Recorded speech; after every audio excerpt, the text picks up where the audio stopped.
सगळी चांगली जमीन पाणी सगळं मराठीच्याच लोकांकडं.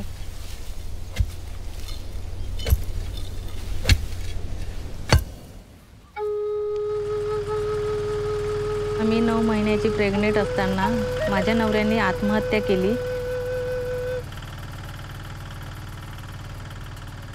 टोटल आमच्या इथले सगळे दलित लोक उसाला जातात. दलिताला जमीन नसलेल्या काय करायचं. त्या बाबासाहेबामुळं मग त्या पडीक जमिनी ताब्यात घेतल्या. मग त्या आम्ही कसायला सुरू केलं.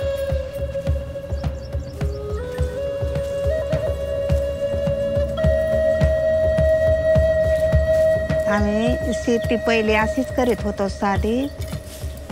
माझ्या बाबा 3च पिकं लावायचे, कापूस सोयाबीन तुरी. अर्धवार वाहत होती अर्धवार मग त्यात देत होती. म्हणजे पूर्ण रासायनिक असल्यामुळे खूप कर्ज वाहत.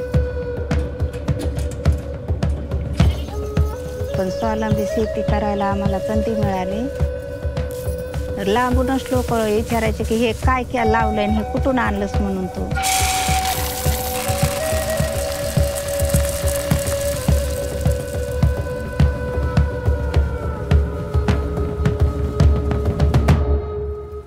ते म्हणतात तुम्ही कुठून शिकून आलात बाबा, लय शहाण्या झालात का बाया म्हणतात तुम्ही आमच्यापासून.